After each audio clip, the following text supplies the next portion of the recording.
भगवते वासुदेवाय।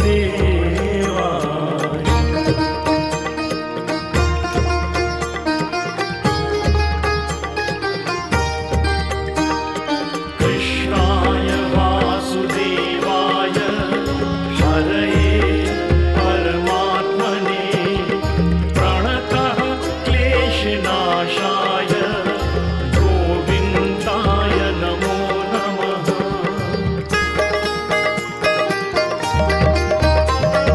हरे हरे जगदीश हरे, हरे हरे द्वारिकाधीश हरे। जय द्वारिकाधीश कृष्णं नमामि, कृष्णं नमामि, गोविन्दं नमामि, केशवं माधवं नाथ नारायणं गोपिकावल्लभं कृष्ण दामोदरं। केशवं माधवं नाथ नारायणं गोपिकावल्लभं कृष्ण दामोदरं। जय द्वारिकाधीश कृष्णं नमामि, कृष्णं नमामि, गोविन्दं नमामि।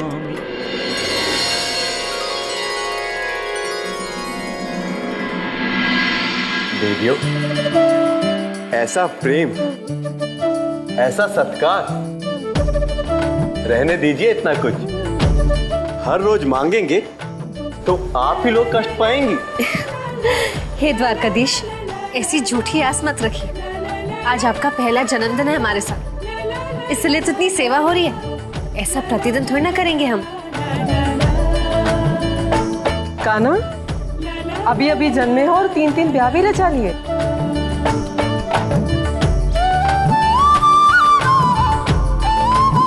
भाभी माँ, इस पापी संसार में अकेले आने में भय लग रहा था हमें, इसलिए अपनी रक्षा के लिए 3-3 शक्तियां साथ में लेकर आए हैं। जिसे पूरा संसार रक्षक कहता है, उसे भी रक्षा की आवश्यकता है। ये उपदेशात्मक बातें अपने पास ही रखिए।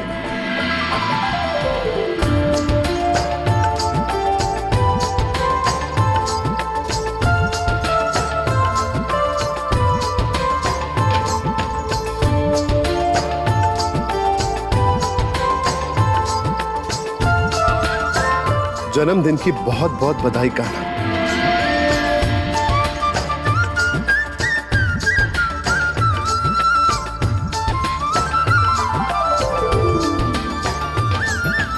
नहीं दाऊ, अभी कुछ समय तक और गले लगे रहने दीजिए। 1 वर्ष में एक ही बार तो आपके गले लगने और आपका प्रेम पाने का सौभाग्य मिलता है हमें। बाकी बचे वर्ष में तो सिर्फ आपकी डांट और क्रोध ही मिलता है हमें।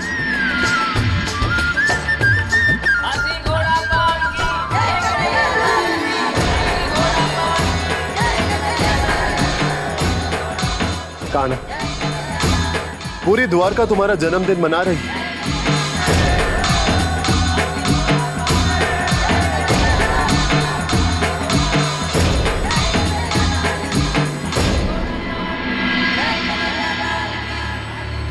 क्षमा करना पुत्री, तुम्हारे पिता का समय अब पूरा हो चुका है। ये अब नहीं बच सकते।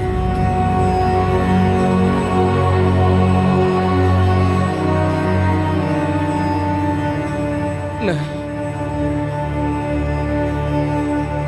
मैं आज प्राण नहीं त्याग सकता। क्षमा करना पुत्री।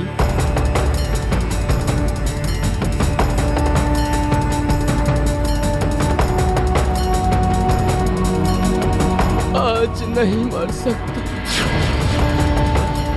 आज श्री कृष्ण के जन्म का दिन है।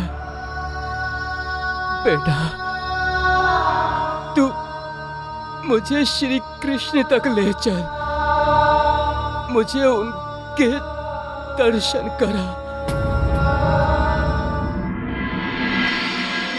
महाराज, आज से हम इस पावन दिन को पूरे राष्ट्र में धूमधाम हर्षोल्लास से मनाने के लिए आपकी आज्ञा चाहते हैं।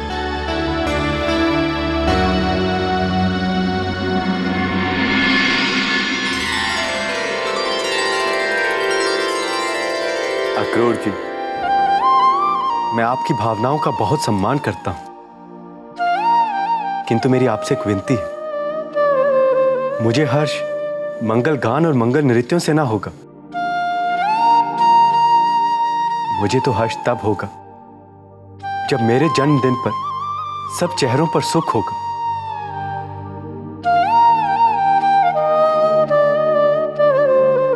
आज मैं समस्त मानव जाति से यह निवेदन करना चाहता हूं कि आप लोग मेरे जन्मदिन पर यह प्रण लीजिए कि आप प्रेम का अर्थ समझेंगे, शांति के नए अध्याय का आरंभ करेंगे, निर्धन का धन और निर्बल का बल बनेंगे। यदि आप सच में मुझसे प्रेम करते हैं तो हर मनुष्य से प्रेम करेंगे, सहायता करेंगे, तो चाहे वो मनुष्य आपका अपना हो या कोई अपरिचित ही क्यों ना हो। एक स्त्री को यह सोचकर सम्मान देंगे कि वो मेरी मां है, मेरी बहन है, और एक वृद्ध को यह मानकर स्नेह देंगे कि आपका वैसा करने से मुझे संतोष मिलेगा। बस आज मेरे जन्मदिन पर और आने वाले हर दिन माने तो बस यही माने।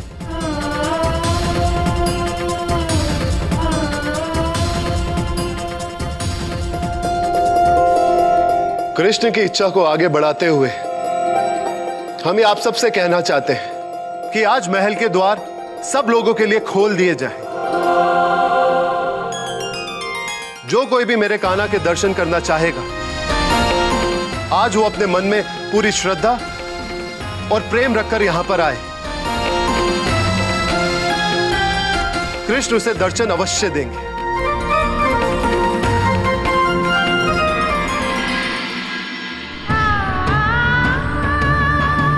सुनिए, भगवान श्री कृष्ण की, द्वारिकाधीश की। मेरे पिताजी वो बहुत बुरी दशा में है, मृत्यु के निकट है। उन्हें द्वारकाधीश के दर्शन करने हैं। मेरी सहायता कीजिए ना, उन्हें द्वारकाधीश तक ले जाने के लिए मेरी सहायता कीजिए। हमें तो सर्वप्रथम पहले श्री कृष्ण के दर्शन करने हैं और हमें पहले ही बहुत विलंब हो चुका है। क्षमा कीजिए। रुकिए,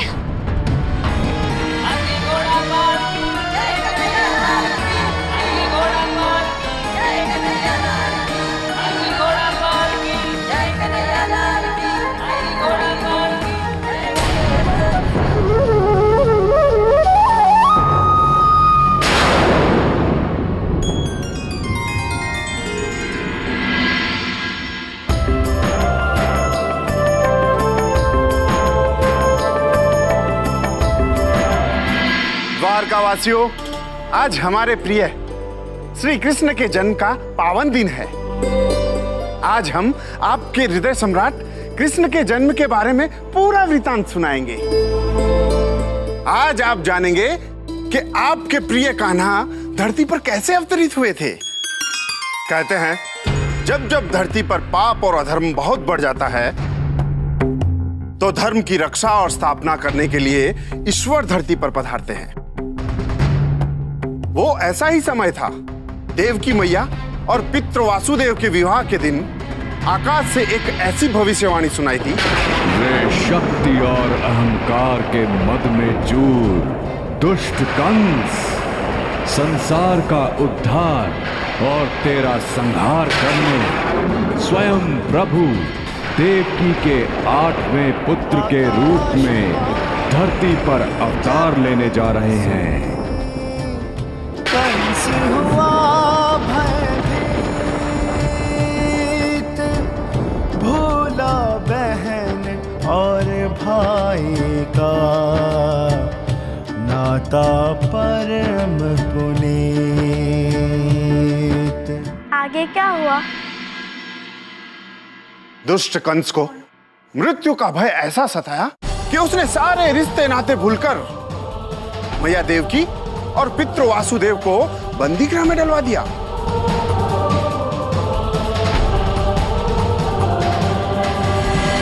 आगे मैया देवकी ने एक के बाद एक 6 संतानों को जन्म दिया, पर निस दिन बढ़ता ही गया कंस का अत्याचार,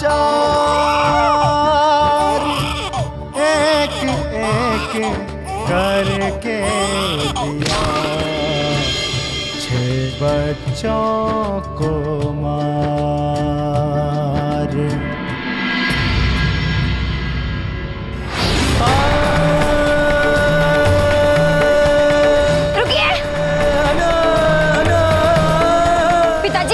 कृष्ण, हम कृष्ण के पास ही जा रहे हैं, आप साहस ना हारे।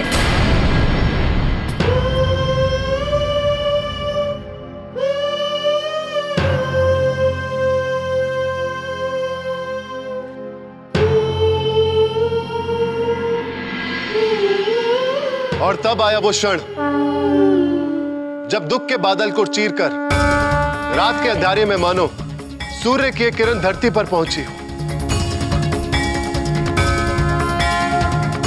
और फिर आया वो क्षण जिसकी आप सब प्रतीक्षा कर रहे थे। मध्यरात्रि का था समय, अंधियारा घन घोर, बंदी गृह में हो गई जैसे उजली भोर। करे प्रतीक्षा देवगण अपनी सांसें थाम, तभी प्रकट भय जगत में मनमोहन घनश्याम, मनमोहन घनश्याम। वो ऐसा पावन क्षण जब धरती और आकाश मानो हर्ष से नाच रहे, पवन में जैसे किसी ने सुगंध मिला दी, वन में मोर बावले हो उठे, अनायासी हर डाली ने अपने कण कण में पुष्प खिला लिए। सब कुछ कितना आनंदमय था, जैसे किसी ने संपूर्ण धरती को हर्ष की चादर उड़ा दी। पर वो कंस, इस बार उन्होंने कुछ नहीं किया। कृष्ण के जन्म लेते ही श्री विष्णु जी ने समय के चक्र को रोक दिया था। श्री हरि विष्णु ने दिया काल चक्र को रोक, हुए प्रभु के तेज से बेसुध पहरेदार, नमन करें वसुदेव जी हरि को बारंबार, हरि को बारंबार।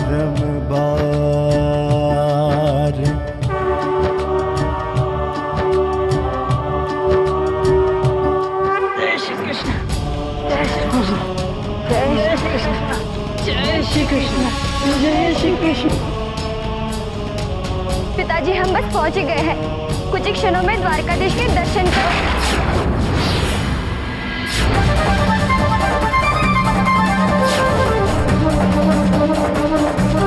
जय श्री कृष्ण। जय द्वारकाधीश। मुझे मेरे प्रभु के दर्शन करने हैं। द्वारकाधीश, द्वारकाधीश। आकाश में बिजली कड़क रही थी, किंतु पिता श्री वासुदेव जैसे श्री हरि के आदेश को पूरा करने के लिए बिना रुके चले जा रहे थे। पल पल कण के दामिनी अंधकार चाहुआ, पग पग चलना है कठिन, वर्षा है घन घोर, वर्षा है घन घोर। शीश छात्रवन शेष जी चले प्रभु के संग,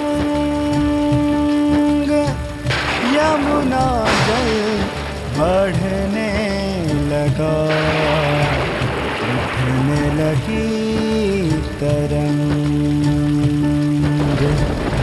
यमुना जी को जब हुआ प्रभु का पद स्पर्श,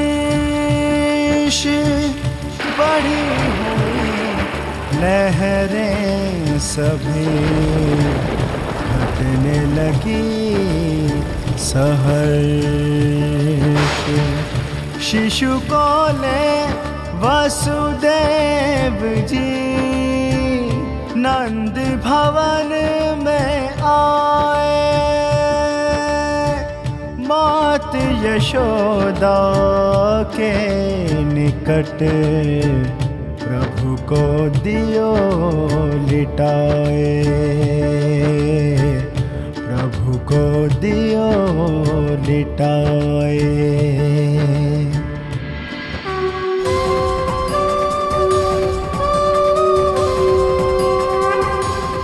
तो ये था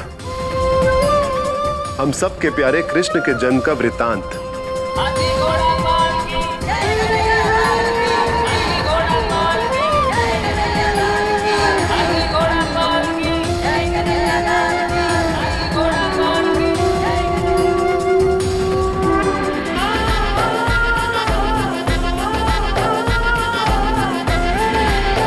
द्वारकाधीश, मेरे पिताजी वो बहुत बुरी दशा में है।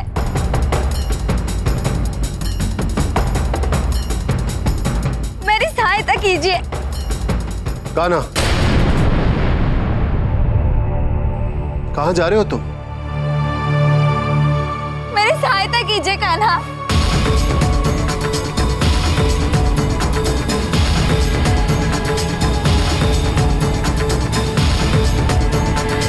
हे कन्हैया, मेरी सहायता कीजिए। मेरे पिताजी वो बहुत बुरी दशा में है। मेरी सहायता कीजिए। कहाँ है वो? वहाँ है। कान्हा,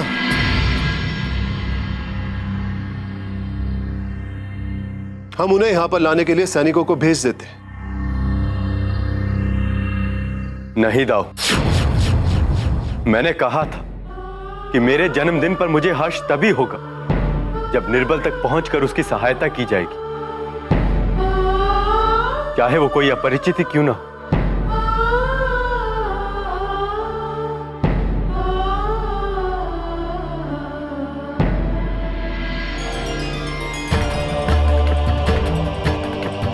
कृष्ण। जय द्वारकाधीश। बाबा,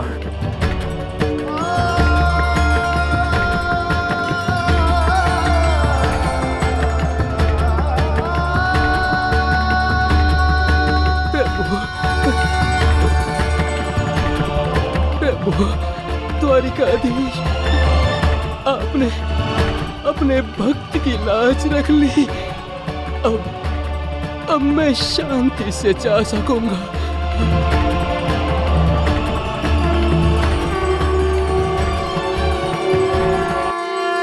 हरे हरे द्वारिकाधीश, हरे द्वारिकाधीश। कैसे जाएंगे आप? द्वारिकाधीश हरे। मेरे जन्मदिन पर कैसे कहीं जा सकते हैं आप? आपका कान्हा आपको कहीं ना जाने देगा। द्वारिकाधीश हरे। द्वारिकाधीश हरे। चलिए आइए मेरे साथ।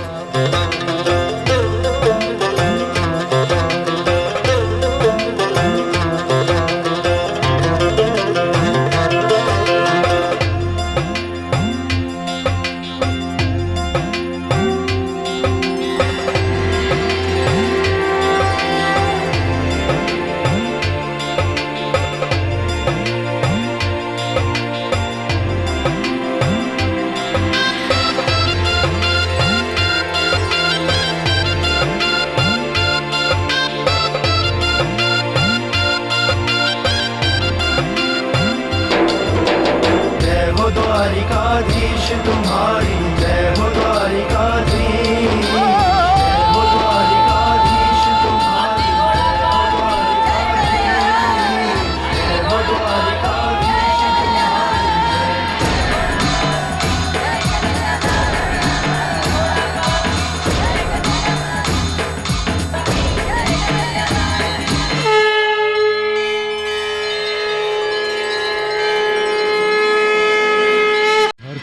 जब जब पाप के बोझ से झुकी, हुए साधु संतों पर अन्याय, माताओं की कोख जब हुई सूनी, तब तब उतरे धरती पर श्री हरि करने पाप का दमन।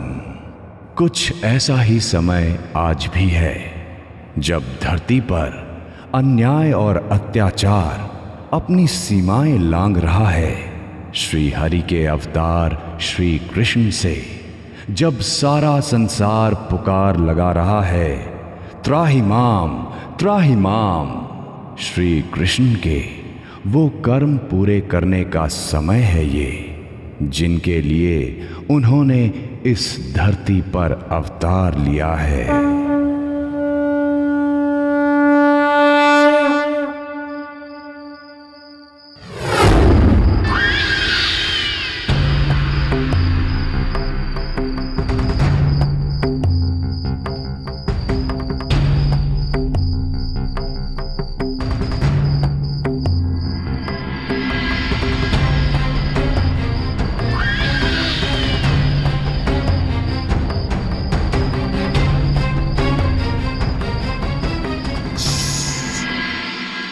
रुको! क्या हुआ?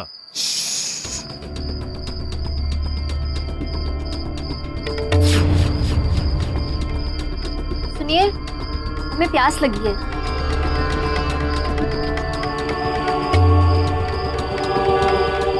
हमें उनके लिए तालाब से पानी लाना होगा। श्रीमान, हमारा यह रुकना संकट को निमंत्रण देना है। यहीं से कुछ ही दूरी पर दैत्य नरकासुर राज करता है। कोई अनहोनी ना हो जाए। हम अधिक समय नहीं रुकेंगे, पानी लेकर तुरंत आते हैं। आइए।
रोकते हैं, तुम कहारों की ओर भाग जाओ।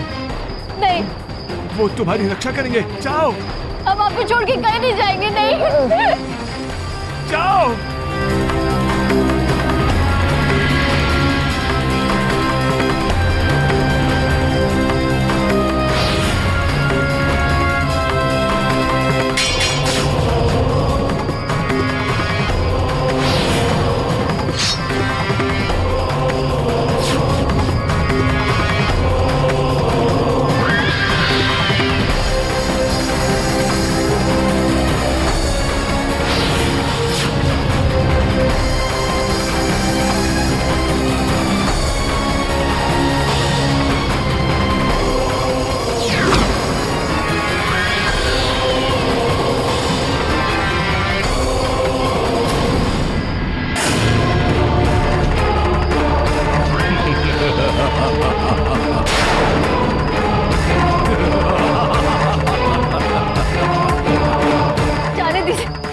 छोड़ दीजिए, मैं जाने दीजिए।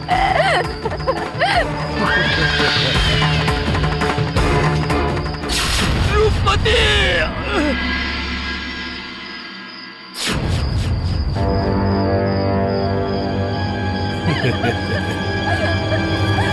कहाँ चल दी? जिसके लिए तुम जाना चाहती थी वो तो तुम्हें छोड़ परलोक चला गया।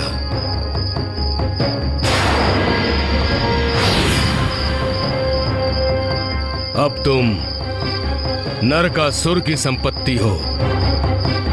बधाई हो। तुम हमारी 16,000वीं रानी बनोगी। साथियों, हमारा काम पूरा हुआ। अब हम प्राग ज्योतिषपुर लौटेंगे।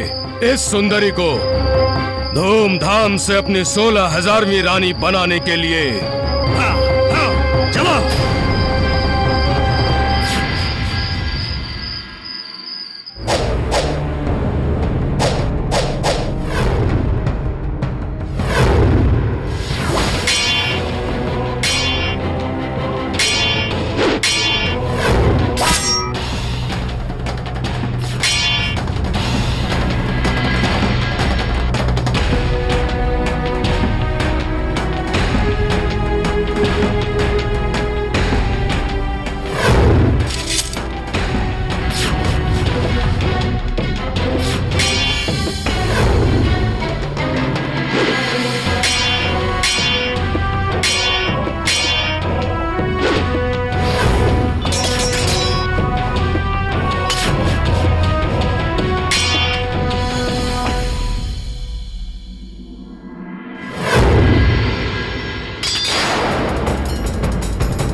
वाह, हम नहीं जानते थे कि हम जिन्हें ब्याह कर लाए हैं मात्र उनका रूप ही नहीं, उनका तलवार चलाने का कौशल भी है। और आपकी विशेषता द्वारकाधीश, मधुर मधुर बातों के वाण छोड़ने में निपुणता।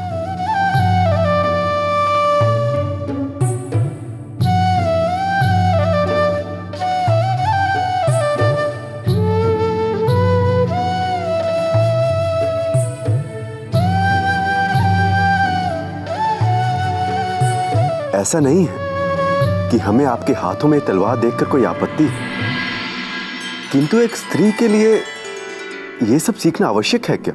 हे द्वारकाधीश, पशु केवल वन में ही नहीं रहते, कुछ मनुष्य रूपी पशु नगरों में भी बसते हैं और उनसे रक्षा करना हर स्त्री के लिए सीखना आवश्यक है। उत्तम, अति उत्तम। हमें आप पर गर्व है सत्यभामा। अच्छा, आपके इस अच्छा में संदेह घुला मिला दिख रहा है हमें।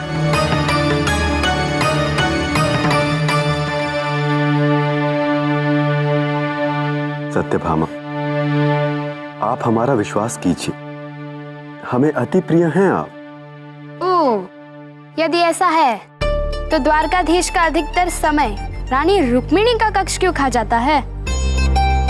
और उसके बाद आती है रानी जामवंती के कक्ष की बारी, जो बचे हुए समय का मोटा भाग हड़प कर लेती है, और तब कहीं जाकर उंगलियों पे गिने जाने योग्य क्षण हमारे भाग में आते हैं। विनती है आपसे, दोबारा ना कहिएगा कि हम आपके अति प्रिय हैं। कोई भी स्त्री अपने पति से झूठ नहीं सुनना चाहती।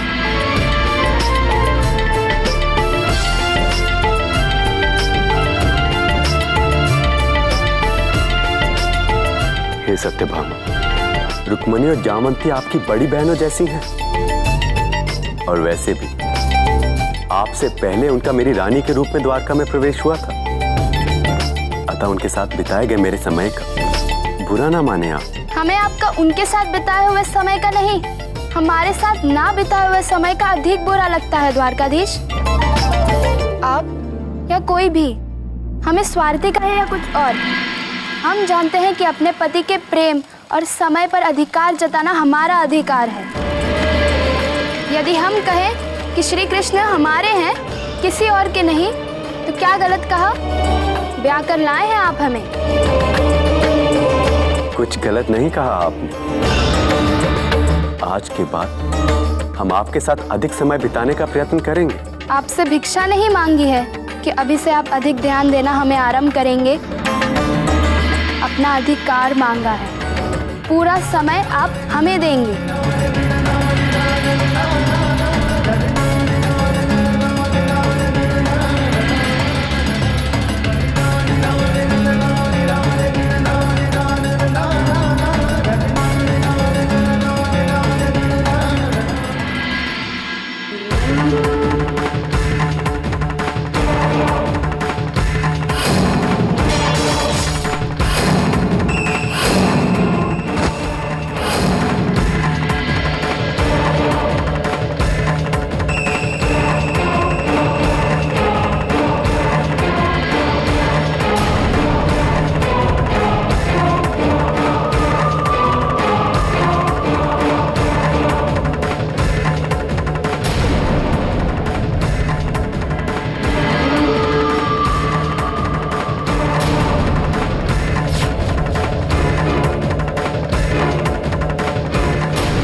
अच्छा है, उतार फेंको इन आभूषणों को जो उस निर्बल पुरुष के नाम पर पहने थे तुमने।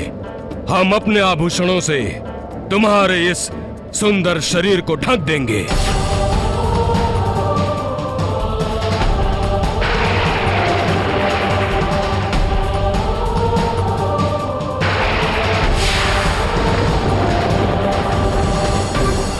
प्रणाम माते। नरकासुर, कब तक यूं ही निर्बल स्त्रियों पर अत्याचार करते रहोगे तुम?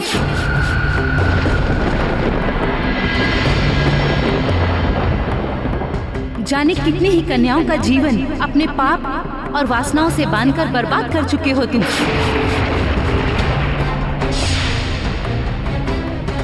बस कर नरकासुर, बस कर। पर स्त्री पर दृष्टि डालने वालों की क्या हालत होती है, ये इतिहास दिखा चुका है। नारी का अपमान करने वालों की एक न एक दिन नारी की पीड़ा की आग से ही चिता जलती है। इतिहास की यही तो कमी है माते, कि वो इतिहास है जो बीत गया है। वर्तमान तो हम हैं, केवल हम।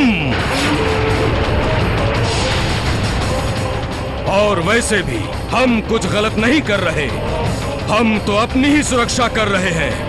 नारियों पर यूं अत्याचार और अन्याय करके? ना, उन्हें प्राग ज्योतिषपुर की नंदिनी बनाकर।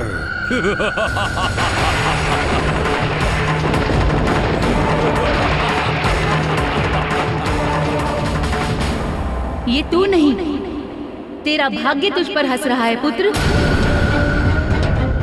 लज्जा आती है हमें कि हमारा पुत्र तू है। नरकासुर, तुझे चेता रहे हैं, इससे पहले कि अधिक विलंब हो जाए, संभल जा, छोड़ दे इस नारी को।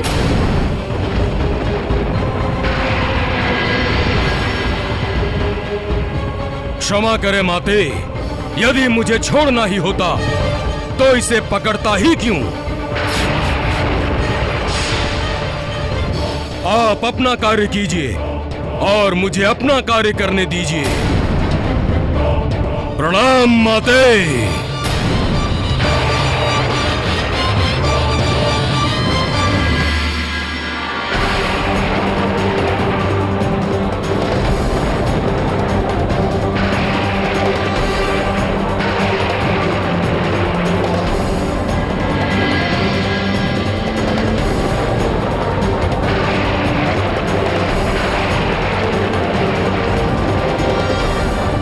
ईश्वर तुम्हें इस अत्याचारी से निपटने की शक्ति दे पुत्री।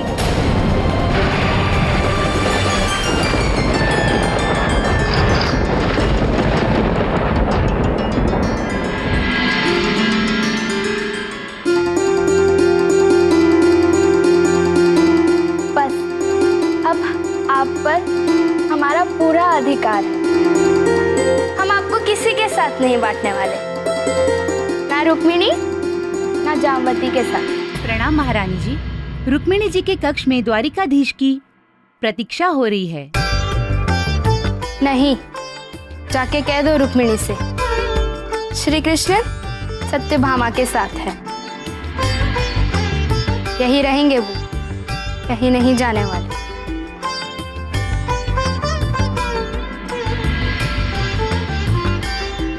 ये बीच बीच में आकर हमारे इन मधुर क्षणों का रस खट्टा करेंगी।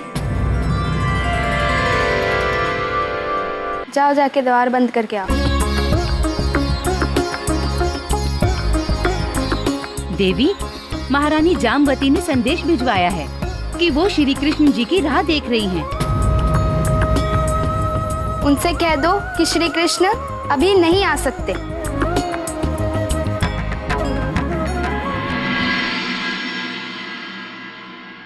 ईर्ष्या है। रुक्मिणी और जामवती के मन में हमारे लिए इतनी ईर्ष्या है कि अगर उनके हाथों में होता तो वो हमें इसी ईर्ष्या से जला देती। आप हमारे पास में आए नहीं कि उनके मन में इतनी खलबली मचती है कि क्या कहे।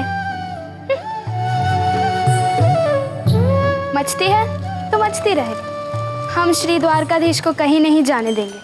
अब ये केवल सत्यभामा के हैं, केवल सत्यभामा के।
ये हमारी नहीं होने वाली पत्नी है।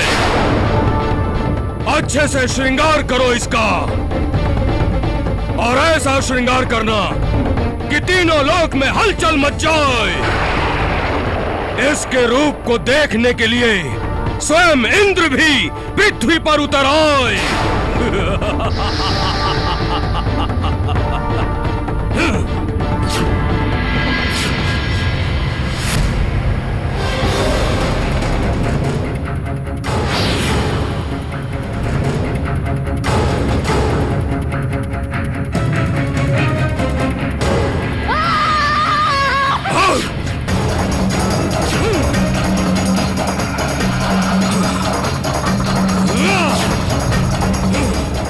नरकासुर पर हाथ उठाने का साहस किया है। अब तुम्हें इसका दंड अवश्य मिलेगा। दंड तो तू पाएगा पापी, बहुत बड़ा दंड पाएगा तू राक्षस। तूने हमसे हमारा सुहाग छीना, एक नारी का अपमान किया है, बहुत पछताएगा तू। बहुत बोल ली तू। अब तक तू जीवित है क्योंकि हमने तेरा भोग नहीं किया, अन्यथा अपने एक मुक्के के प्रहार से तुझसे तेरा जीवन छीन चुका होता। किसी भ्रम में मत रहना, तू मात्र हमारे लिए एक भोग की वस्तु है, जैसे एक समय का भोजन होता है। खाया, डकार ली और भूल गया। यही तेरा भाग्य होगा।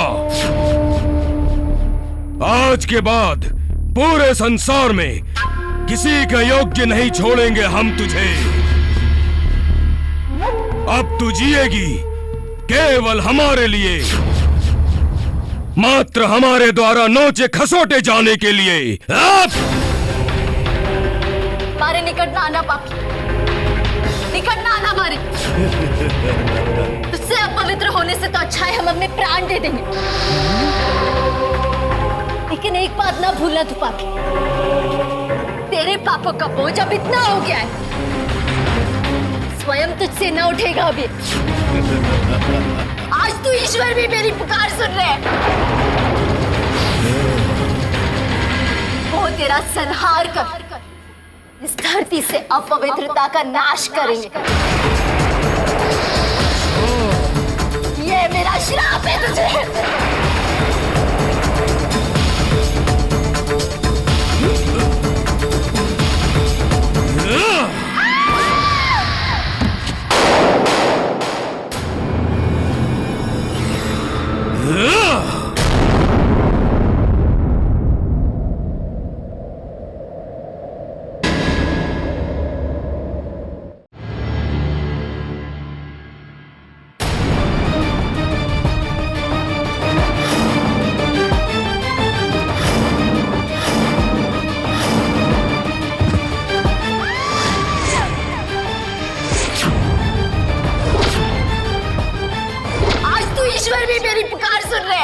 तेरा संहार कर इस धरती से अपवित्रता का नाश करेंगे। ये मेरा श्राप है तुझे।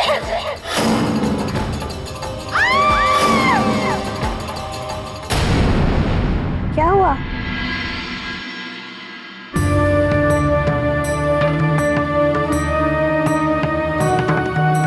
कुछ नहीं।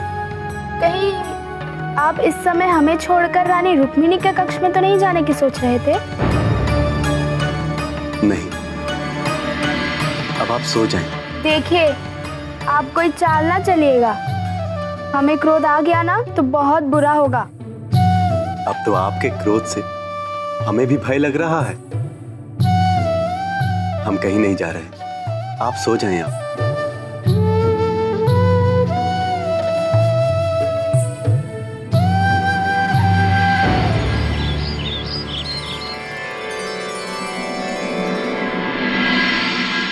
इतना समय हुआ है विवाह को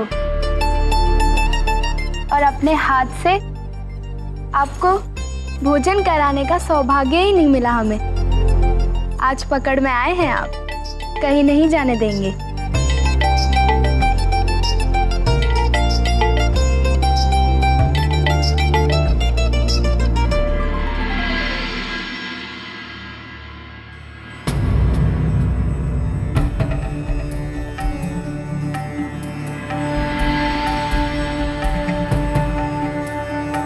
रानी रुक्मिणी के कक्ष की ओर गई थी क्या?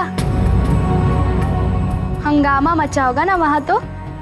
विलाप कर रही होगी वो कि मुरलीधर हमारे प्रेम में बंधे यहीं रुके हुए हैं। तुझे क्या हुआ? तू क्यों हमारे कानों को यूं आंखें फाड़ के देख रही है? महारानी जी, द्वारिकाधीश ये यहाँ कब पधारे? यहाँ कब पधारे मतलब? कब से यही तो है? यहाँ है, पर कुछ समय पहले इन्हें मैंने महारानी रुक्मिणी के कक्ष में देखा था। असंभव, लज्जा नहीं आती? स्त्रियों के मदिरा भी रखी है क्या? हमारे कारा तो कब से हमारे पास ही हैं। महारानी जी, द्वारिकाधीश तो द्वारकाधीश तो क्या? ये यहाँ कैसे? अभी अभी तो मैं इन्हें महारानी जामवंती जी के कक्ष में देखकर आ रही हूँ। ऐसा कैसे हो सकता है? हमारे कान्हा हमारे पास भी और रानी रुक्मिणी और रानी जामवंती के पास भी। हाँ, एक ही समय? नहीं, ये संभव नहीं है। हम स्वयं अपने आंखों से देखकर ही मानेंगे।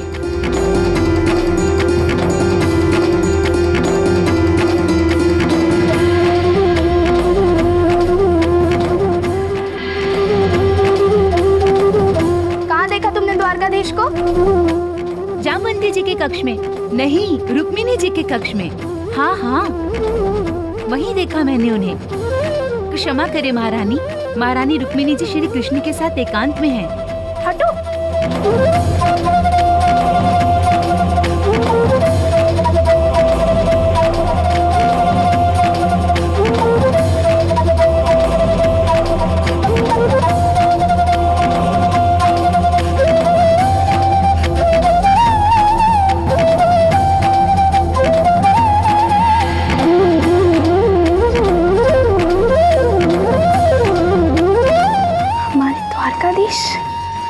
हमारे कान्हा, ये यहाँ पे कैसे?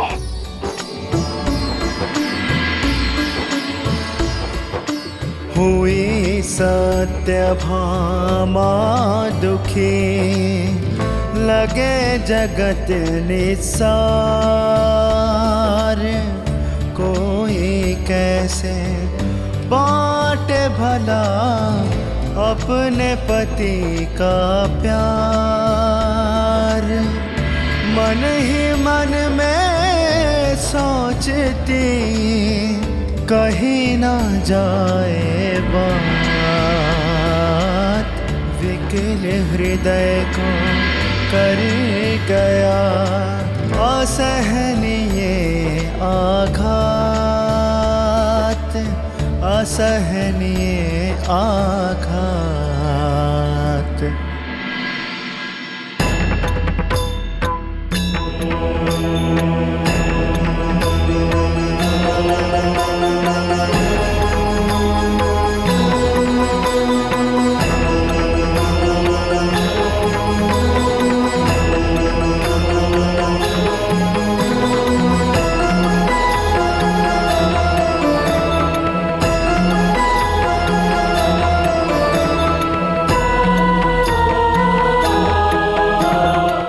सत्यभामा,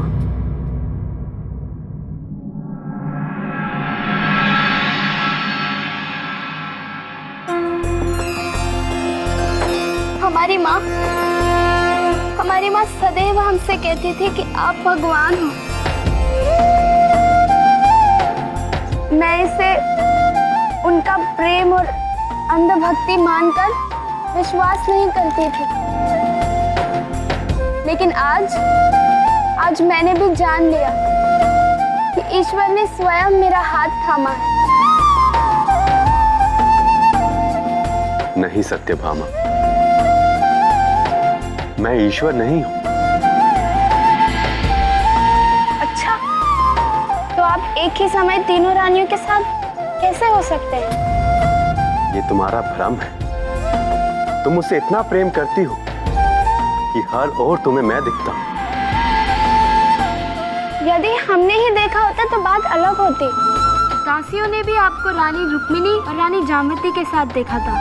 इसका क्या उत्तर देंगे आप? सत्यभामा, हर प्रश्न का उत्तर प्रेम में ही छिपा है। रुक्मिणी और जामवंती भी मुझसे अथाह प्रेम करती हैं। वो पुकारती और मेरे निकट होने का आभास न पाती तो ये तो उनके प्रेम का अपमान होता है। वो ही क्यों, यदि कोई अपरिचित भी पूरे प्रेम से मुझे पुकारे, पूरी श्रद्धा से मुझे पुकारे, तो मैं तो उससे भी मिलना चाहूंगा।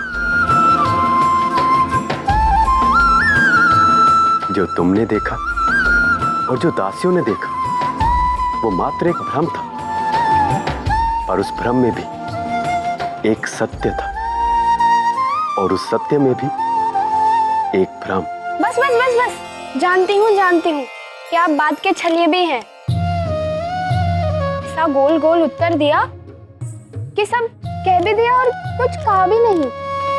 हमें तो कुछ समझ ही ना आया, और समझने में नहीं है आपकी लीला। हमारे लिए तो इतना ही बस है कि आप हमारे हैं और हमारे साथ हैं।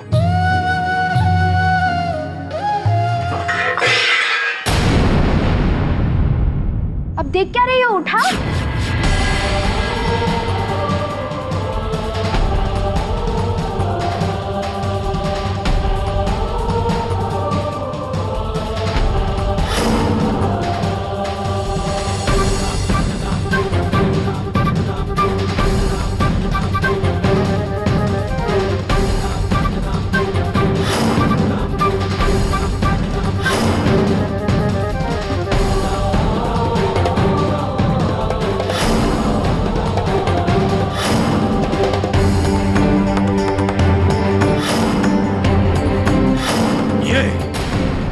लाए हो तुम हमारे लिए?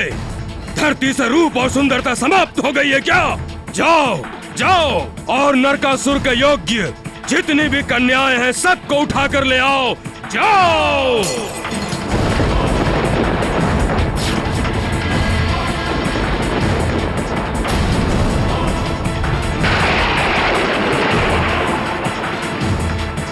हंसता क्या है इंद्र? तेरी अप्सराओं से भी सुंदर कन्या आएगी मेरे लिए। तू ऐसे ही गरजता रहेगा, ऐसे ही।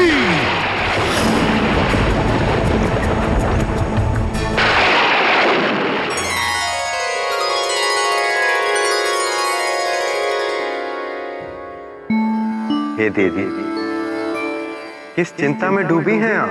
प्रभु, आप अंतर्यामी हैं, हमारे मन के भेद भी जानते हैं।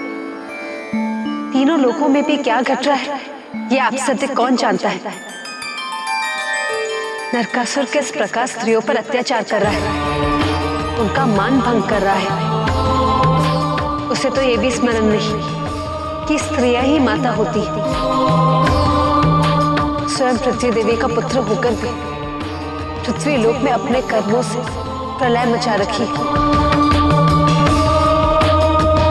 जगत के पालन करता, दुख हरता, क्या ईश्वर ने स्त्री जाति से मुख मोड़ लिया है? क्या नरकासुर को अपने कर्मों के लिए दंडित करके आप हर स्त्री के मर्यादा के रक्षक नहीं बनेंगे? हे देवी, संसार का निर्माण हमने किया और हर जीव में विवेक और धर्म डालकर सृष्टि में भेजे। सबसे बहुत स्नेह है हम, इसलिए कभी भी किसी को बांध कर ना रखा, सबको मुक्त छोड़ रखा। सब अपने अपने विवेक अनुसार कर्म करते। किसी ने यह मान रखा कि वो हमारे पुत्र और पुत्री और धर्म का मार्ग ना छोड़। तो कुछ नरकासुर जैसे भी जिन्होंने हमसे नाता तोड़ लिया और अधर्म पर उतर। पाप और पुण्य तो पहले भी थे और आगे भी रहेंगे। सबके अपने अपने कर्म और कर्म ही जनक है पाप और पुण्य के।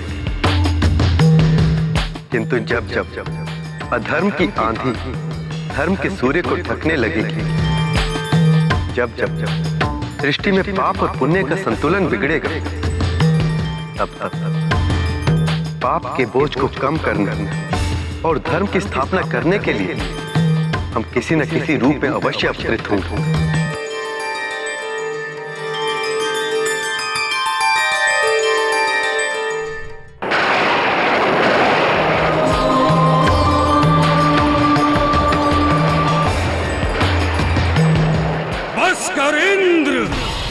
मत भूल कि तेरे सामने नरकासुर खड़ा है, तीनों लोगों का सबसे बड़ा शूरवीर, शक्तिमान महायोद्धा।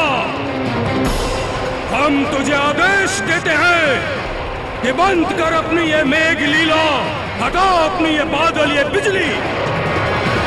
हमारा मन वैसे ही खिन्न है, यदि और क्रोध आया तो पछताएगा तू।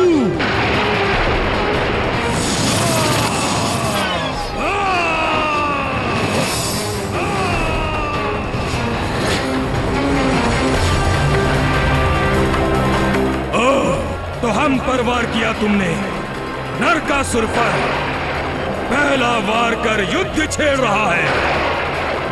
किंतु ध्यान रहे, इस युद्ध का अंतिम वार हमारा होगा, हमारा।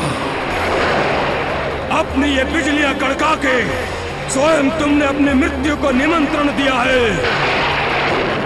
अब सुन, निहार ले जी भरकर अपने स्वर्गलोक को, सब तहस नहस करने आ रहा है नरकासुर।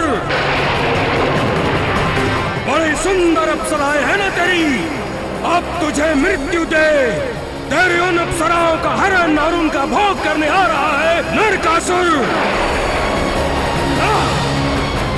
जाओ जाओ, हमारे सर्वश्रेष्ठ योद्धा मूर्धक्त से कहो हम इसी क्षण उससे मिलना चाहते हैं। जाओ।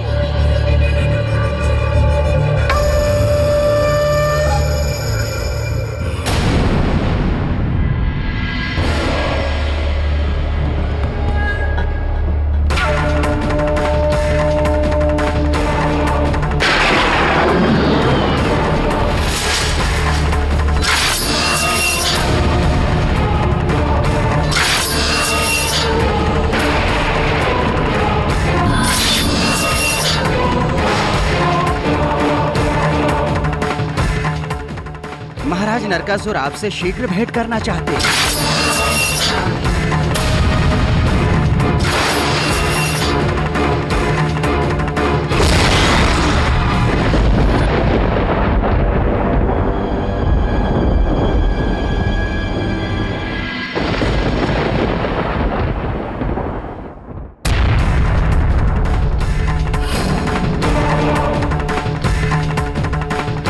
आओ मूर आओ, धरती के सर्वश्रेष्ठ योद्धा आओ, शूरवीर, महारथी, महाबलशाली, तुम्हारी महिमा का क्या वर्णन करें हम। तीनों लोकों में तुम्हारे आगे 10 क्षण से अधिक कोई ठहर ना पाए। हमने जब भी किसी शत्रु पर आक्रमण किया है तो वो तुम्हारी तलवार और तुम्हारी गदा है, जो न जाने काल बनकर कितने शूरवीरों पर बरसी है।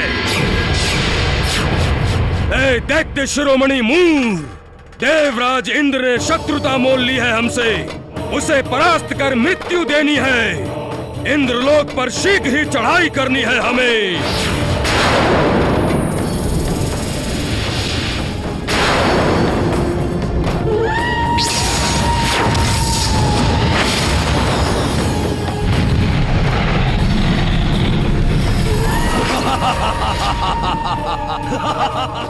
महाराज नरकासुर, आपने आदेश दिया तो समझिए इंद्रलोक के विनाश की कथा लिखने के लिए ब्रह्मा ने कलम उठा ली है। मूर आपकी इच्छा अवश्य पूरी करेगा महाराज, अवश्य पूरी करेगा।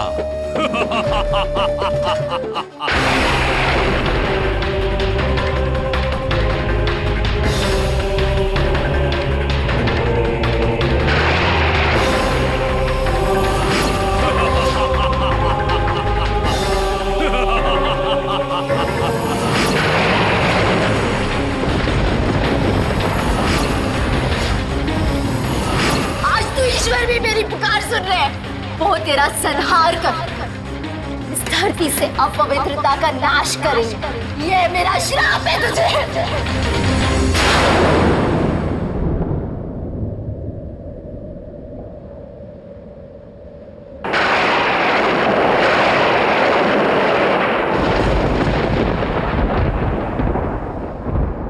क्या बात है?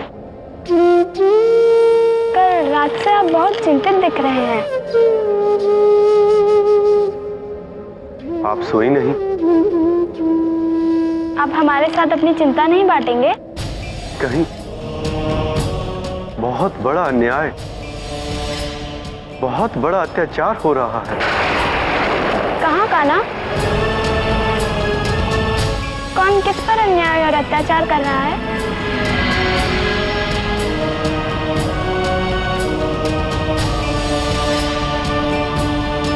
कितनी विचित्र बात है। सृष्टि रचयिता की सबसे सुंदर रचना मनुष्य, ईश्वर ने मनुष्य को बुद्धि देकर पशुओं से ऊपर का स्थान दिया, किंतु कुछ मनुष्य लोभ शक्ति के अहंकार, वासना और अधर्म के दास होकर इतना नीचे गिर जाते हैं कि वो पशु की श्रेणी में आ जाते हैं। ऐसे लोग ये भूल जाते हैं कि अपने कुकर्मों से वो अपने शरीर को तो आनंद दे रहे हैं, पर अपनी आत्मा पर कितना मैल चढ़ा रहे हैं।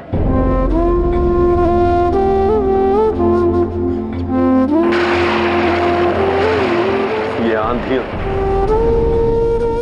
ये गरजते बादल, ये भयावह मौसम,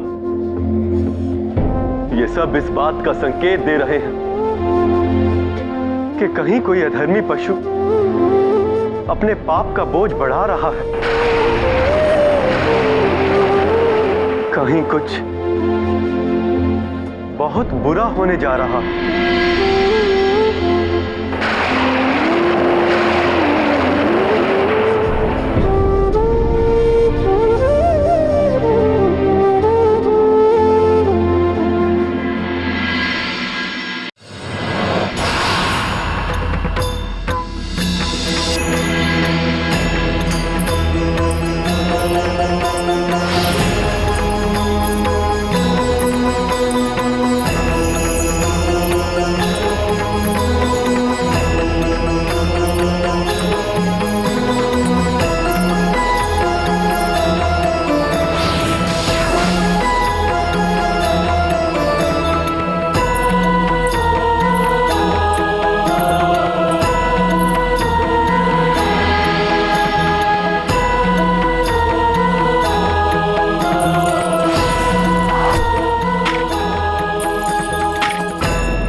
तो बहुत निपुण है बाण चलाने में, बिना देखे ही मटके फोड़ दिए। हमें भी सिखाइए ना ये शब्द भेदी बाण। देवी, आप ये सब सीखकर क्या करेंगे? इस विद्या की आपको क्या आवश्यकता? ये क्या बात हुई? हमारा मन है सीखने का, तो बस सीखेंगे। स्त्री होने का मतलब ये नहीं कि घर पर बैठकर श्रृंगार करते रहें। और देखिएगा आप, इतना शीघ्र सीखकर दिखाएंगे जितना बड़े बड़े योद्धा भी ना सीख पाए।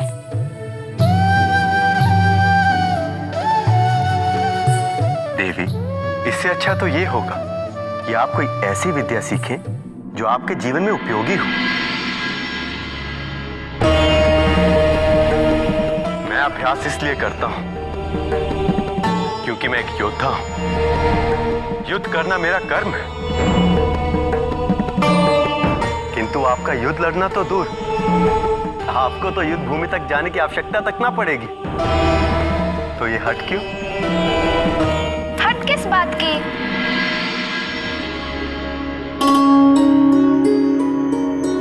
हो सकता है कि कभी आपको हमारी सहायता की आवश्यकता पड़े और हमें आपके साथ युद्ध लड़ने जाना पड़े, तो क्या वहां रणभूमि में हम खड़े खड़े शत्रुओं को श्राप दे दे के गिराएंगे? सिखाइए ना हमें। सत्यभामा,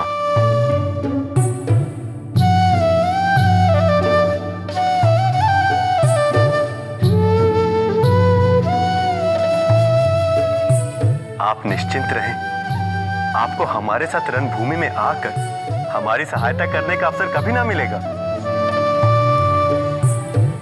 मिला तो सिखाइए ना हमें।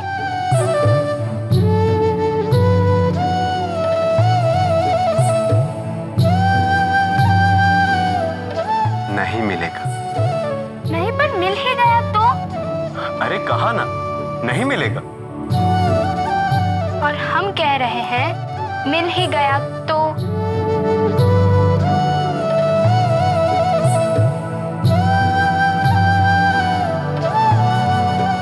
बस, अब इसके आगे एक शब्द नहीं।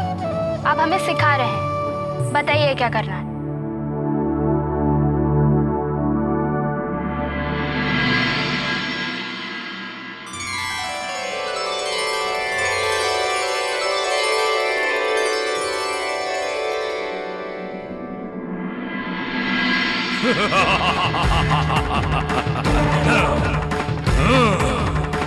नरकासुर पर अधिक हंसी आती है तुझे इंद्र। अब देख तुझे कैसे रुलाता हूं मैं।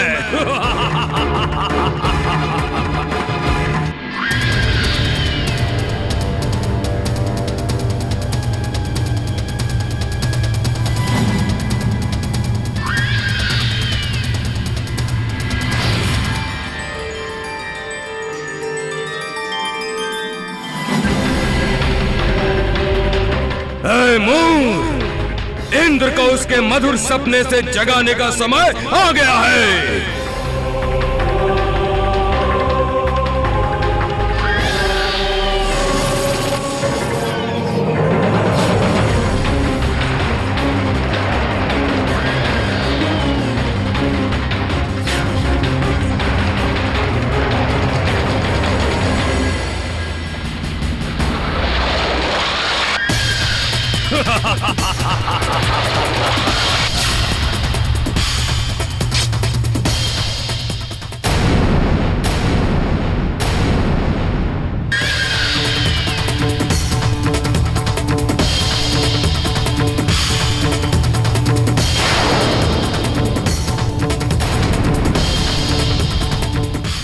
समस्त देवों के देव इंद्र,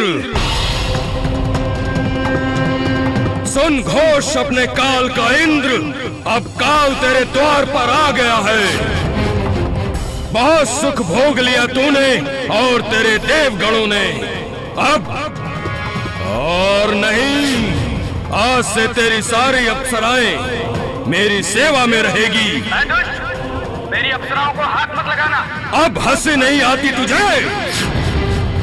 मुझे रोक सकता है तो रोक इंद्र।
नरकासुर को परास्त करना असंभव है।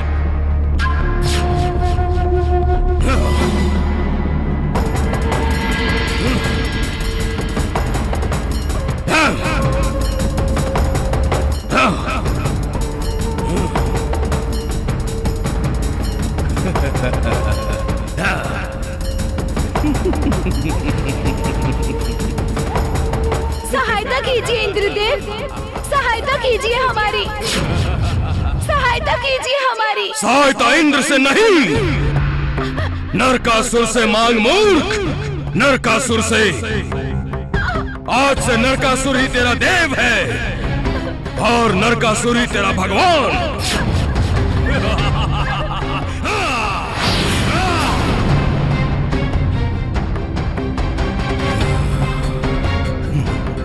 माते, आप शीघ्र भीतर जाइए। प्रणाम माते।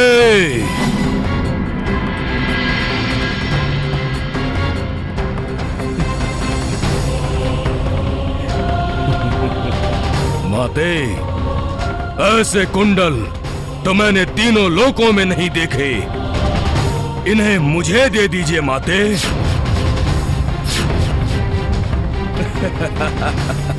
इन्हें मुझे दे दीजिए माते।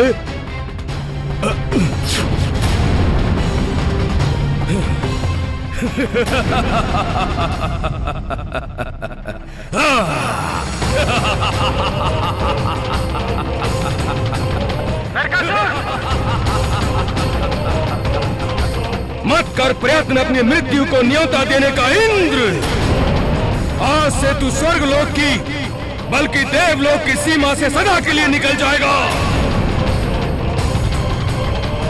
और तेरी कायरता से तेरी मां का सिर सदा के लिए झुक जाएगा।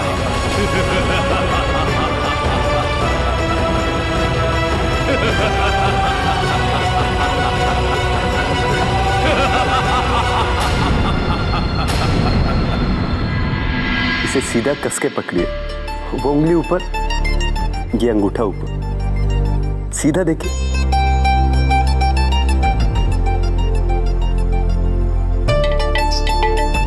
सत्यभामा, कुछ सीखते वक्त पूरा ध्यान सीखने में लगाना चाहिए। आगे देखिए, कस के पकड़िए।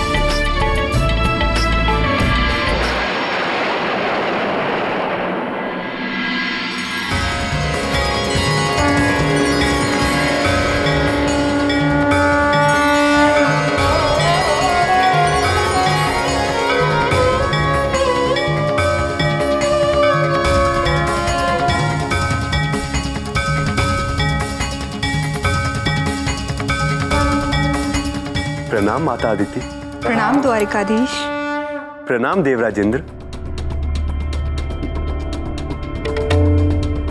आप सब यहाँ किसी विशेष कारण से ही पधारे होंगे। कहिए, क्या सेवा कर सकता हूं मैं आपकी?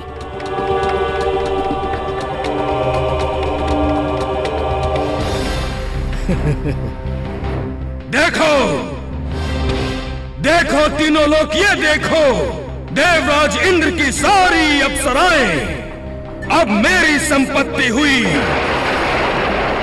यही है परिणाम नरकासुर की शक्ति ना पहचानने का। इंद्र हंसा था हम पर, मान भी गया, राज्य भी गया उसका। हम पर हंसने वाले का दंड यही होगा कि जीवन का हर क्षण रोते हुए बिताएगा वो।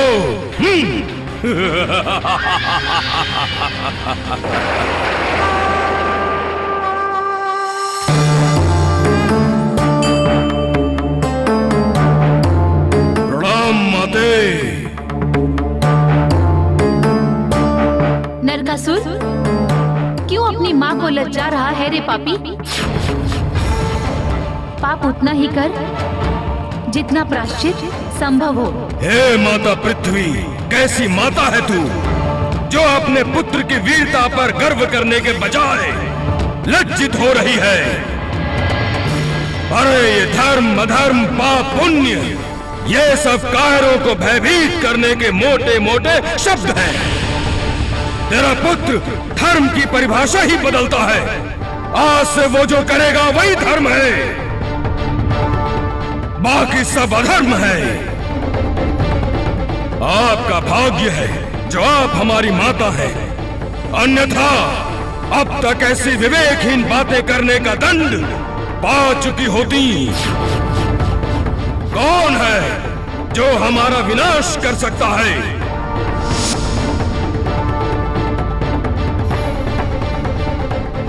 कौन है तीनों लोकों में ऐसा जो हमारे बल और सामर्थ्य के सामने खड़ा हो सकता है?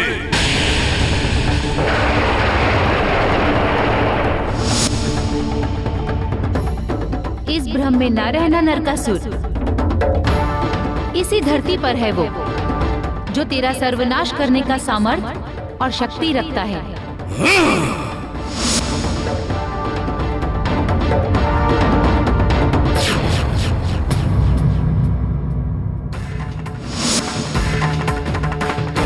तेरा भाग्य तेरे साथ था, जो अब तक उन्होंने तेरे दुष्कर्मों का वृतांत नहीं सुना था, पर अब शीघ्र ही उन्हें सब पता पड़ने वाला है।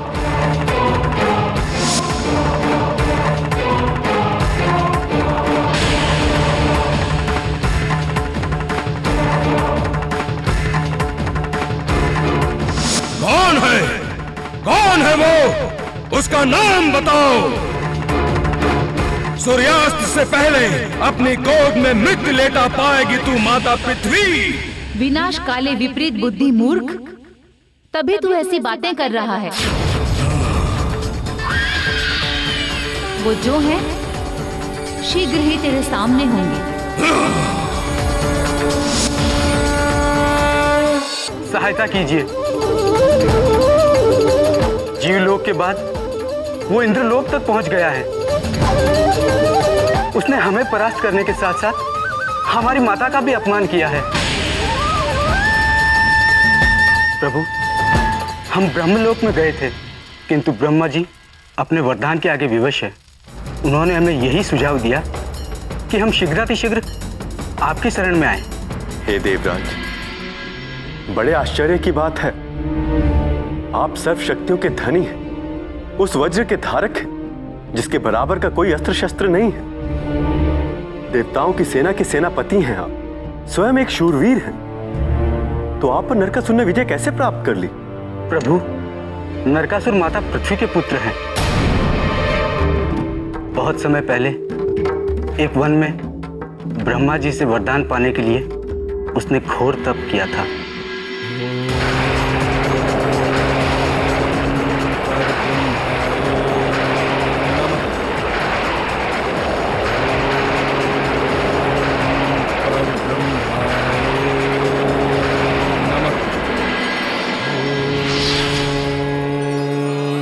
ब्रह्माय नमः। हे पृथ्वी पुत्र नरकासुर,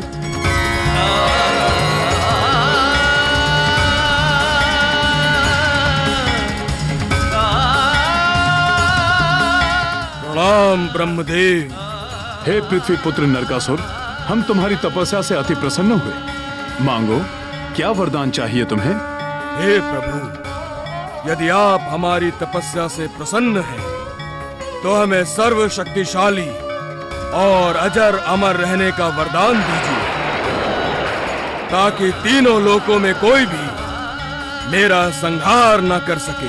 पुत्र, इस संसार में हर एक जीव समय अवधि के अंतर्गत ही जन्म लेता है। यहाँ सब कुछ नश्वर है। जिसने जन्म लिया है उसकी मृत्यु होनी ही है। किंतु हम तुम्हारी तपस्या से अति प्रसन्न हुए, अतः हम तुम्हें एक ऐसा वरदान देते हैं जो तुम्हारे अमरत्व को सुनिश्चित ही कर देगा।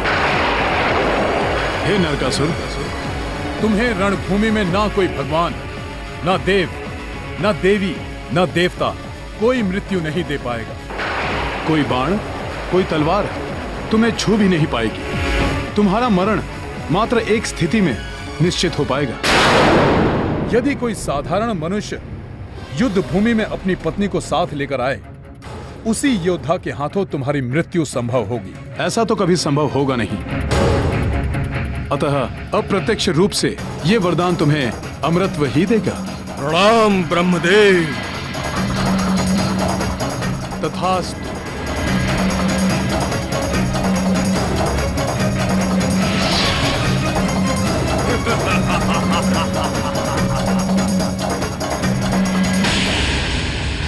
प्रभु, नरकासुर कोई साधारण असुर होता तो कदाचित इस समय हम विजय प्राप्ति के बाद आपका आशीर्वाद लेने के लिए आपके समक्ष होते, किंतु ब्रह्मा जी ने जो वरदान दिया उसके पश्चात उस पर जीत पाना तो दूर, उसके साथ युद्ध करने का भी सामर्थ्य नहीं करते। अब तो प्रभु आप ही सहायता करें।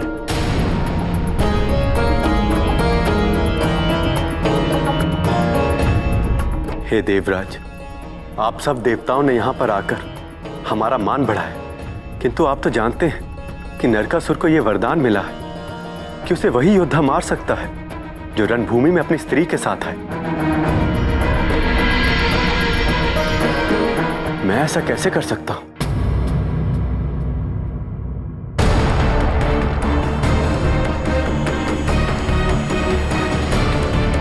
क्यों नहीं कर सकते द्वारकाधीश? हम आपके साथ रणभूमि में चलेंगे,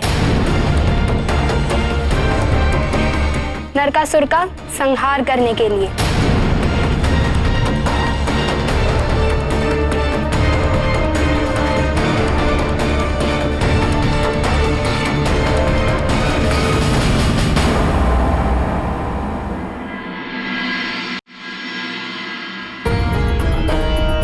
प्रभु, नरकासुर कोई साधारण असुर होता तो कदाचित इस समय हम विजय प्राप्ति के बाद आपका आशीर्वाद लेने के लिए आपके समक्ष होते, किंतु ब्रह्मा जी ने जो वरदान दिया उसके पश्चात उस पर जीत पाना तो दूर, उसके साथ युद्ध करने का भी सामर्थ्य नहीं करते। अब तो प्रभु आप ही सहायता करें।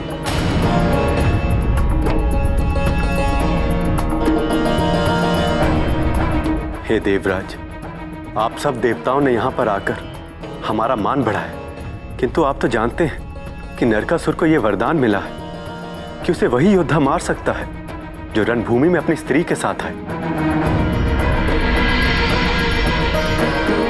मैं ऐसा कैसे कर सकता हूं?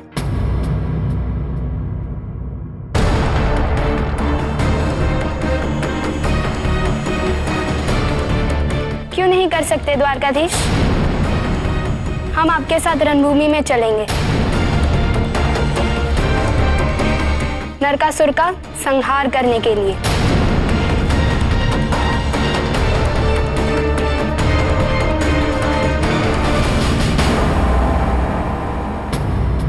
हे देवराज, आप बिल्कुल भी चिंता न कीजिए, हम जाएंगे द्वारकाधीश के साथ।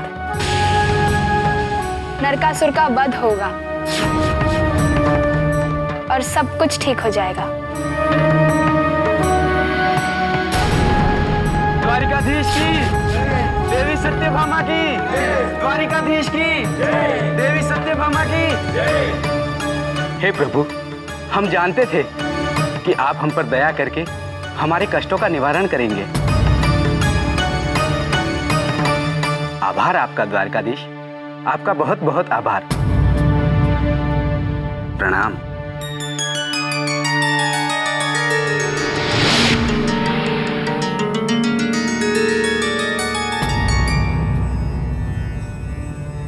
सत्यभामा, आप हमारे साथ युद्ध में नहीं चलेंगे। क्यों? आपको लगता है कि हम युद्ध नहीं कर सकते? युद्ध करने के लिए अस्त्र शस्त्र चलाना आना चाहिए। अभी कुछ समय पहले ही कदाचित जीवन में आपने पहली बार धनुष उठाया है। तो क्या हुआ? हमें विश्वास है कि हम कोई भी अस्त्र शस्त्र चला सकते हैं। इसमें कठिनाई किस बात की? धनुष से उठा और बाण छोड़ना ही तो है।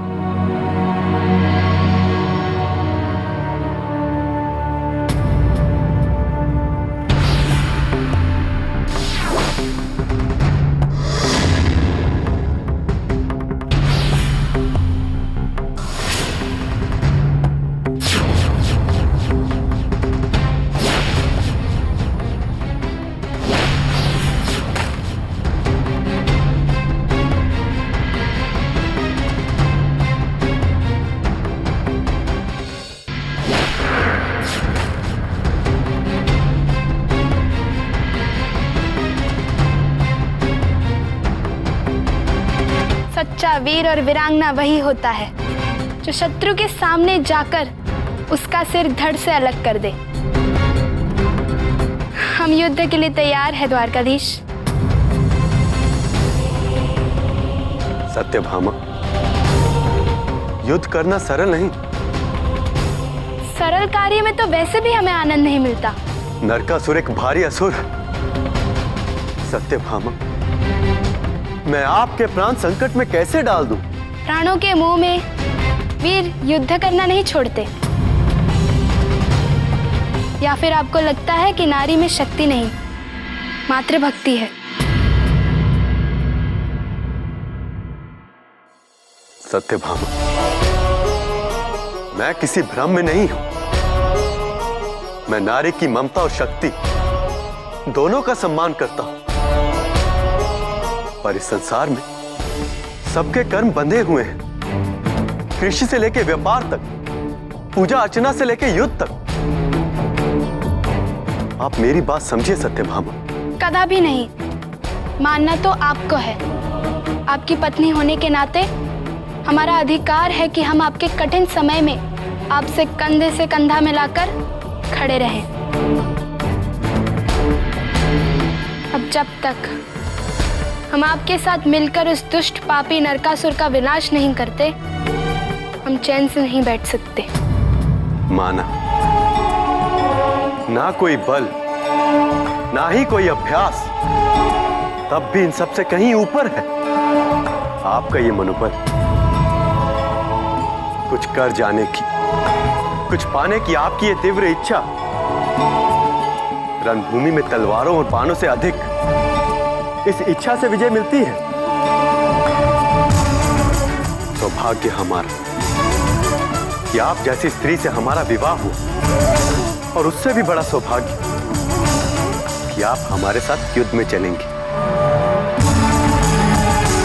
अब हम साथ में मिलकर नरकासुर का विनाश करेंगे।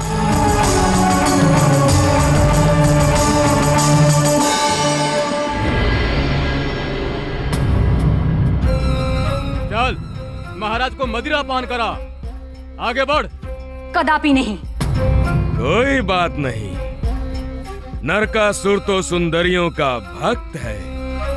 हम स्वयं चलकर तुम्हारे पास आते हैं। वहीं रुक जाओ। हम चेतावनी दे रहे हैं, हमारे पास मत आना। नहीं तो क्या?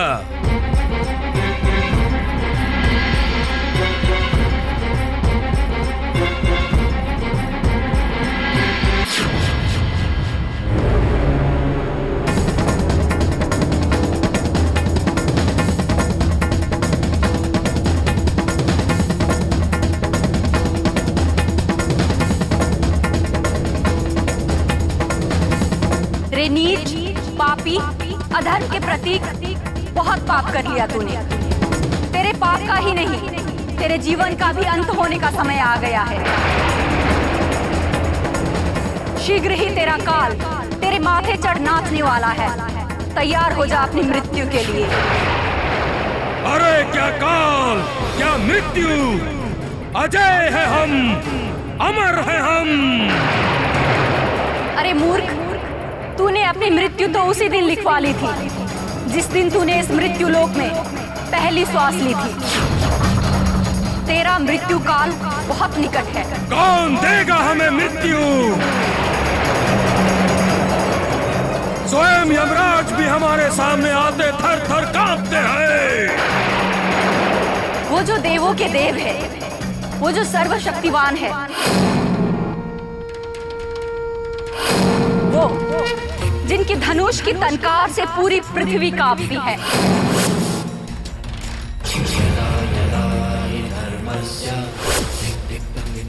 जिनकी तलवार की चमक के आगे सूर्य का तेज भी फीका पड़ जाता है।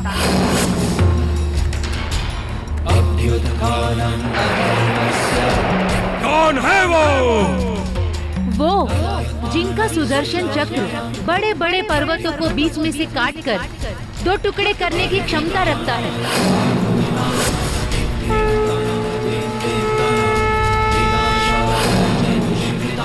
वो तुझे मृत्यु देने पधारेंगे। किसकी बात कर रही हो तुम? नाम बताओ उसका। द्वारिकाधीश श्री कृष्ण।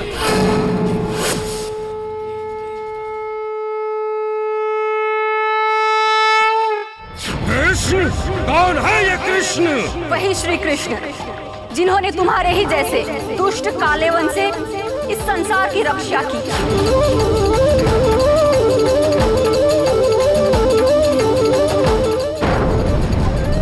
वही कृष्ण जिसने मत्स्यासुर जैसे शूरवीर की जीवन लीला समाप्त की।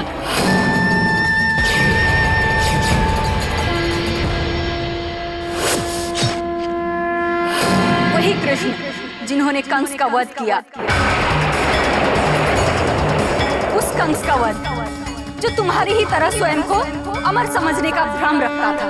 क्या होगा तुम्हारे कृष्ण ने इनका वध? पर तू अज्ञानी कदाचित ये नहीं जानती कि हमें मारना असंभव है। हमारी मृत्यु ऐसे योद्धा के हाथों से हो सकती है जो रणभूमि में अपनी पत्नी को साथ ले आए। कोई स्त्री इतनी साहसी नहीं जो हमारा नाम सुन के युद्ध भूमि में आने का साहस कर सकती हो। तेरा ये अहंकार ही तेरी मृत्यु बनेगा नीच। कदाचित ब्रह्मा जी ने बहुत सोच समझकर उचित वर दिया है तुझे। स्त्रियों को भोग्य वस्तु मात्र मानने वाले तेरी मृत्यु में भी एक स्त्री ही सबसे बड़ा कारण बनेगी।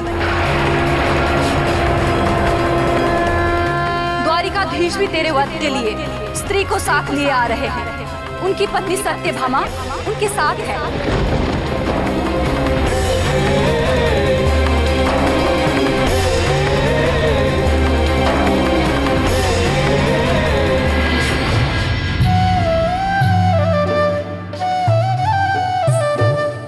देवी, ये क्या कर रही हैं आप?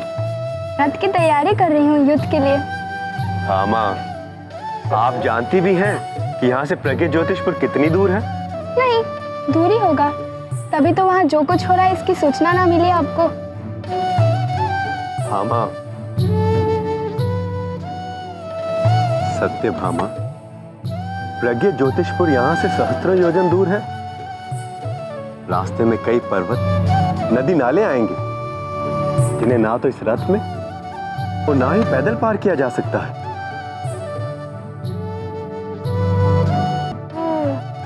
तो हम जाएंगे कैसे वहां पे? पहुंच नहीं पाए तो युद्ध और नरकासुर का संहार कैसे होगा? आप आइए मेरे साथ, आइए। बुद्धि भ्रष्ट हो गई है सभी की,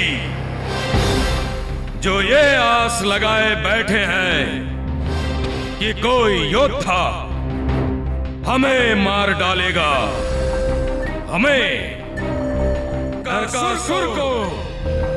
पहले तो प्रश्न ये उठता है कि वो हमारे नगर तक पहुंचेगा कैसे?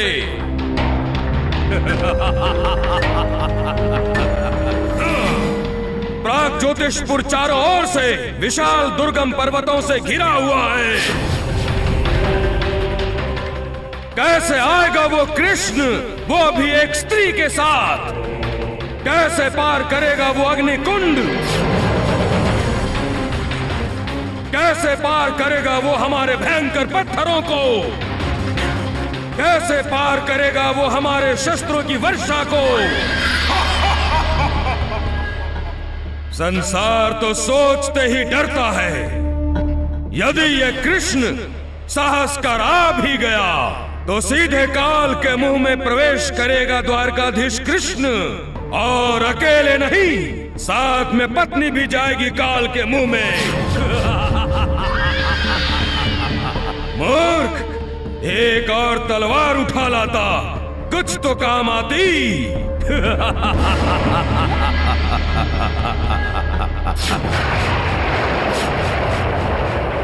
हे द्वारकाधीश, बताइए, बिना रथ के कैसे जाएंगे हम प्रज्ञ ज्योतिषपुर? सत्यभामा, ये आपका पहला युद्ध, अब जाना तो है ही, इसलिए साधन जुटा लिया है हमने। अरे पर क्या? आप ना हमें कभी कुछ बताते ही नहीं हैं।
हमें मृत्यु।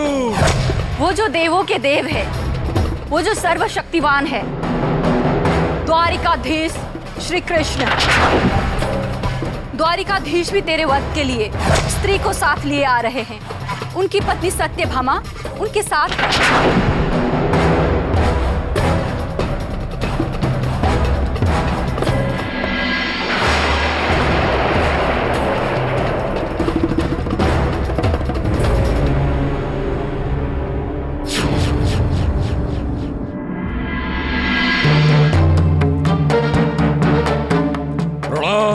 श्री, आप पुनः आ गई। एक माँ तो सदैव यही प्रयत्न करती रहेगी कि वो किसी भी तरह अपने पुत्र को गलत मार्ग पर जाने से रोक ले। नरकासुर, तुम बलवान हो, किंतु वो जिसे तुम चुनौती देने जा रहे हो वो सर्वशक्तिमान है। तेरे जीवन को कोई संकट नहीं है पुत्र, किंतु वो तो जीवन का निर्माण करने वाले हैं। द्वारिकाधीश श्री कृष्ण से युद्ध ना कर पुत्र। बस कर माते, बस कर। यदि अपने पुत्र को विजय का आशीर्वाद नहीं दे सकती तो उसका मनोबल तोड़ने का प्रयत्न तो ना कर। अरे, पर आशीर्वाद की आवश्यकता भी किसे है? नरकासुर है हम, नरकासुर। और आशीर्वाद से बड़े हैं हम। सही कह रहे हो तुम। इस संसार में तुम्हारी तुलना किसी से नहीं, परंतु उनकी तुलना तो तीनों लोकों में किसी से नहीं। संभल जा पुत्र, अब भी समय है, संभल जा। श्री कृष्ण से क्षमा मांग ले, वो बड़े दयालु हैं, तुझे अवश्य क्षमा कर देंगे। और इंद्र से तुमने जो कुछ भी छीना है उसे लौटाकर सद्मार्ग पर चल। बस कर माते, बस कर। जिसका ऐसा गुणगान कर रही है तू, जिसे भगवान कहती है, उसे मार कर हम तीनों लोकों के भगवान बनेंगे।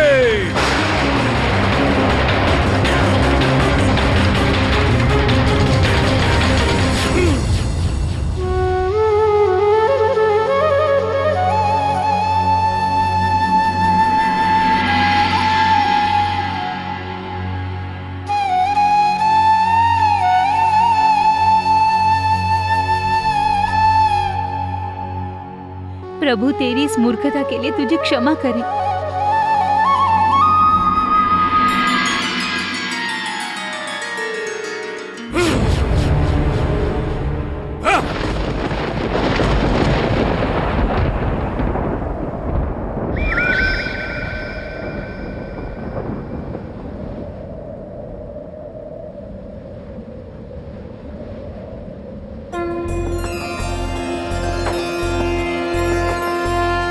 द्वारिकाधीश भगवान श्री कृष्ण के चरणों में गरुड़ का सादर प्रणाम।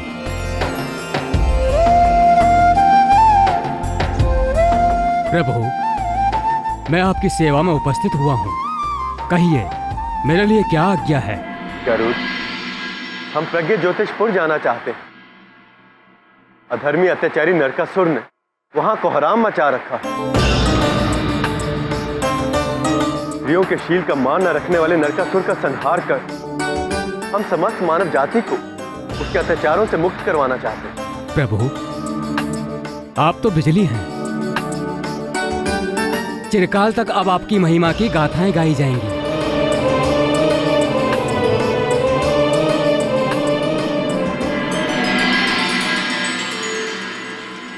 देवी, आप युद्ध के लिए एक वीरांगना की तरह तैयार हो जाएं।